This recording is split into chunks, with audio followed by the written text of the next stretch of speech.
guys, welcome to my YouTube channel. बेतारा Hussain center अपने mobile के साथ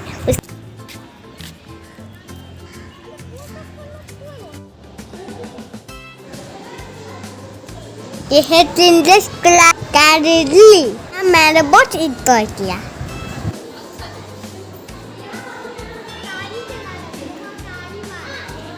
चलो ना देखते हैं, सब देखेंगे, सब दिखाएंगे बाबू को।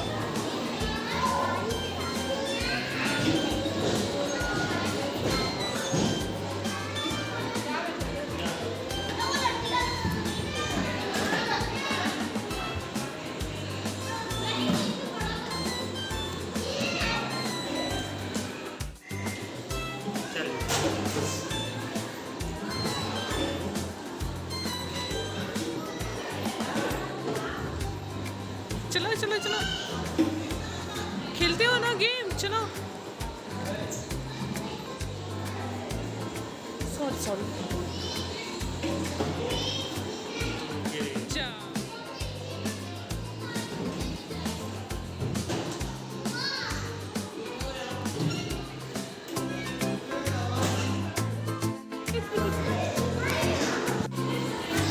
आप लोग को वीडियो पसंद आते प्लीज सब्सक्राइब चैनल।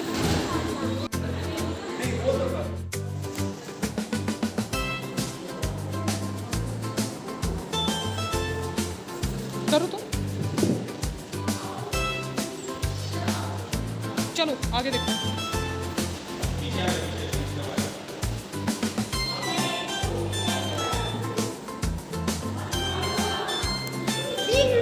दबाओ,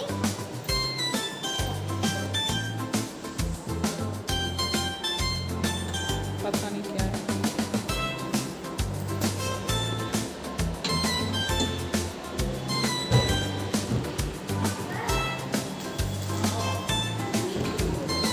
देखो ये देखो, इधर आओ, यहाँ स्विच दबाओ। सब तो खराब ही है इन लोग का। अरे वाह,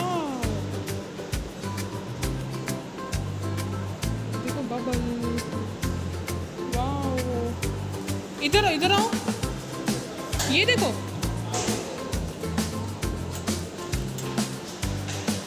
वाह देखो।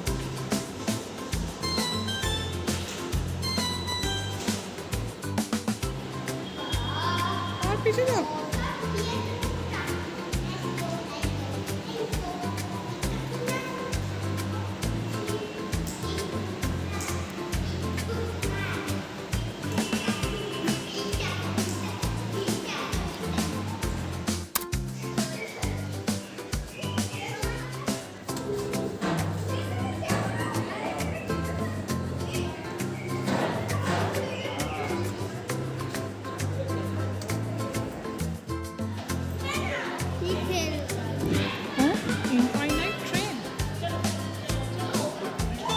चलो, ये है बुलबुलैया। इस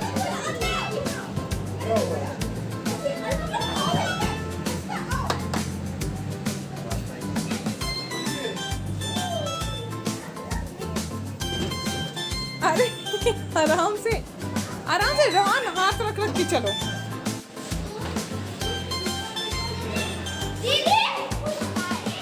क्या, कैसे जाओगे? मेरा है, छोड़ो। नहीं चांद, आज तारीख क्या है? प्लीज डैड अभी नहीं। क्यों नहीं? क्यों नहीं क्या? आज ही के देखो।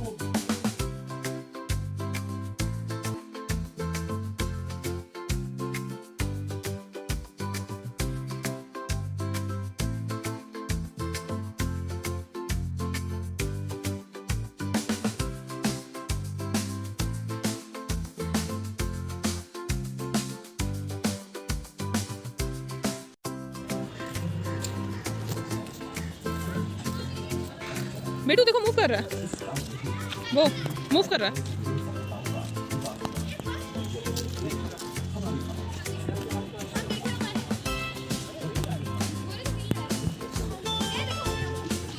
देखो वो भी मूव कर रहा है, रोहन देखो देखो मूव कर रहा है।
फिर हम के तारा बनथन। चल रहे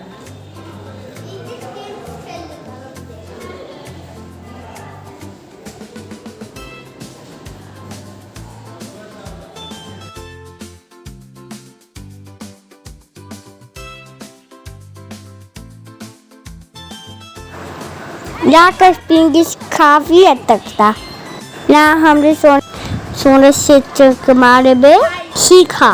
अभी बारिश कब देखेगा? दिखेगा, आएगा।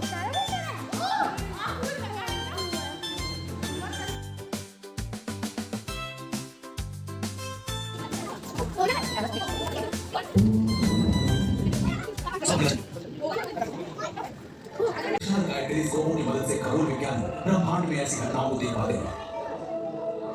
उदाहरण के लिए ईगल नक्षत्र राशि के बारे में प्रशिक्षित कर वे सृष्टि स्तंभ कहे जाने वाले M16 नामक नेबुला का अध्ययन करते हैं। आज चल रहा है, यही है स्पेस यही है। प्रलयंकर घटनाओं के क्रम में बने ये अनियमित आकार वाले बादल अपनी धूल पर घूमते घूमते आकार ग्रहण करने लगे और चक्री नुमा बन गए। अपने गुरुत्वाकर्षण के कारण इन मेघों के केंद्र में पदार्थ जमा होने लगे। पदार्थों का निरंतर विशाल होता आकार लगातार गर्म होते होते लाखों डिग्री तापमान तक पहुंच गया। हाइड्रोजन के इस विशाल आकार का तापमान जब बढ़ा, वह न्यूक्लियर बम की तरफ फटने को तैयार था। जब यह फटा, उसके कारण सूर्य फैल गया। केंद्र से शॉक वेव उत्पन्न हुआ, मेघपुंज पर अंदर से दबाव बढ़ा और सुपरनोवा विस्फोट या समीप से तारों के गुजरने जैसी दूसरी घटनाओं के कारण इस बादल का आकार बिगड़ गया। बादल के गैस अणु ठंडे हुए और छोटे कणों में संघनित होने लगे, पहले धातु और बाद में चट्टानें। ये छोटे कण आपस में टकराकर जुड़ने लगे और प्लैनेटिस्मस नामक विशाल आकार में बने।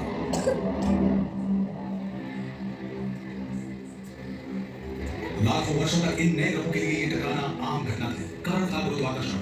आकार जितना बढ़ा, गुरुत्वाकर्षण भी बढ़ा। परिणाम स्वरूप संघनन तीव्र होकर आकार बढ़ा और ग्रहों का जन्म हुआ। बने उनके उपग्रह और एस्टेरॉइड्स। वो प्लैनेट्स, इतना सारा प्लैनेट्स है ना। इन घटनाओं के निशान आज ग्रहों की सतह पर गड्ढों यानी क्रेटर के रूप में दिखाई पड़ते हैं। हमें दिखने वाली ये क्रेटर महाकाश में घूमते उन पिंडों के अरबों वर्ष पहले आपस में टकराने का परिणाम है। अभी हम चंद्रमा पर हैं। टाइको नामक क्रेटर की ओर जा रहे हैं, जिसका व्यास है 50 किलोमीटर। इसके केंद्र का शिखर खास पहचान है उन टक्करों की। जिन टक्करों के कारण ये बने, उससे काफी सारी धूल अंतरिक्ष में उड़ी। चंद्रमा का पूरा गोलार्ध ढक गया। इसके अवतरण पर 3000 किलोमीटर तक लंबी रेखाएं बन गई, जो आज भी पूर्णिमा की रात धरती से दिखाई देती है।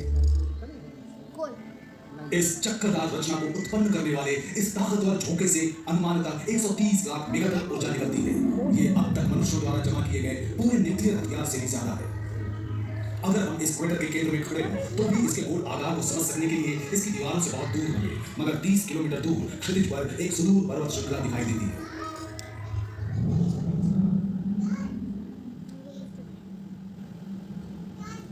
ये सभी क्रेटर अरबों साल पहले महाकाश में घूमते पिंडों के टकराने का नतीजा है। बिल्डिंग सब है ना, यहीं लोग रहते हैं बिल्डिंग सब। हो सकता है ये चंद्रमा भी सौर मंडल की रचना के प्रारंभ में पृथ्वी पर हुए प्रलयंकर कंपनों का परिणाम हो। इस सिद्धांत के अनुसार मंगल ग्रह जितने बड़े पिंड के पृथ्वी से टकराने से अंतरिक्ष में मलबा फैला।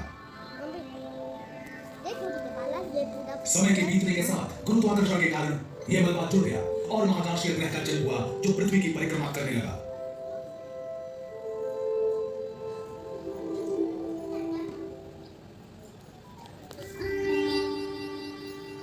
लेकिन सिर्फ चंद्रमा पर ही इन प्रारंभिक चोटों के निशान नहीं है। दूसरे छोटे महाकाशीय पिंडों पर भी ये क्रेटर बने हुए हैं। इनमें बड़े उपग्रह भी शामिल हैं।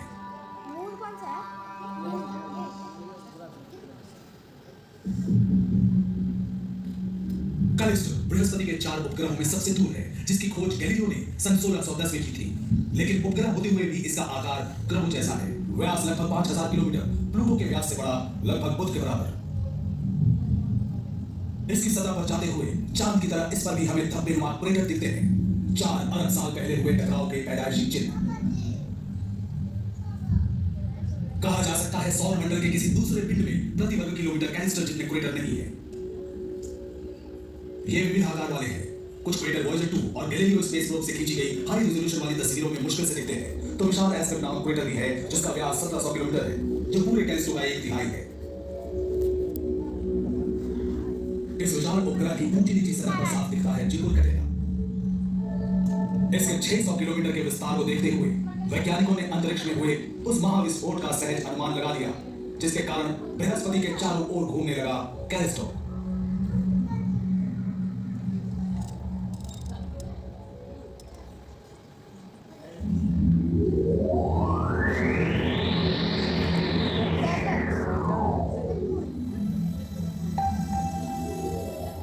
और ये है शनि का उपग्रह मिमस। महाकाश में घूमते किसी बड़े पिंड से टकरा कर ये छिन्न भिन्न हो गया और इस टकराव के कारण बना 130 किलोमीटर चौड़ा और 10 किलोमीटर गहरा गड्ढा।